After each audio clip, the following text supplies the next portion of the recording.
नमस्कार शेतकरी मित्रांनो, ज्याप्रमाणे लाडकी बहीण योजना, लाडका भाऊ योजना, त्याचप्रमाणे लाडका शेतकरी योजना ही महाराष्ट्र सरकारची योजना सर्व शेतकऱ्यांसाठी मुख्यमंत्री यांनी घोषणा केली.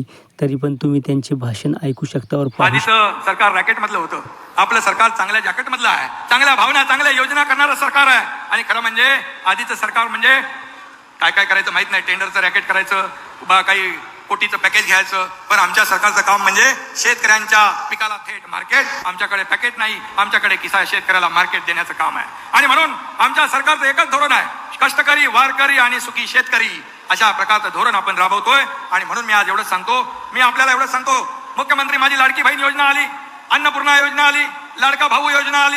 आता आज जे आम्ही आज तुम्हाला देतोय, दिलंय, घोषणा केली आहे, आता आमचा लाडका शेतकरी ही योजना आम्ही राबवणार आहोत. आणि सर्व बहिणी लाडक्या झाल्या, भाऊ लाडके झाले, आता माझा शेतकरी देखील लाडका शेतकरी ही योजना. धनंजय काय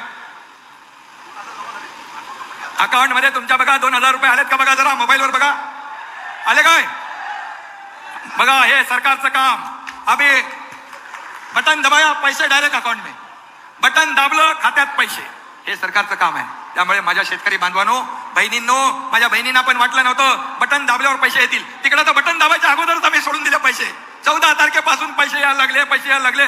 विरोधक बोलले लवकर काढा, पैसे आहेत का बघा, फक्त आकडे आलेत का बघा.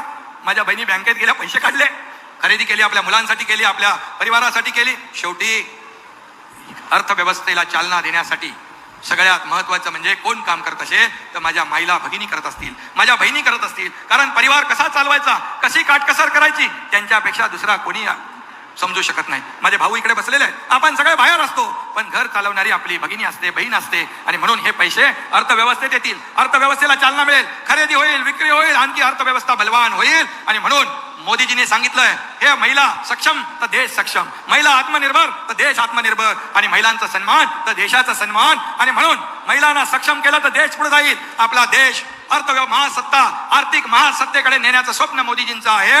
आणि म्हणून 11व्या नंबरवरून 5व्या नंबरला आपण आलो.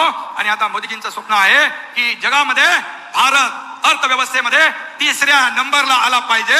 हे स्वप्न पूर्ण करण्यासाठी महाराष्ट्रात देखील $1 ट्रिलियन आपलं स्वप्न आहे, आपला गोल आहे, तो अचीव करण्यासाठी अशाच योजना, या योजना कामी येतील.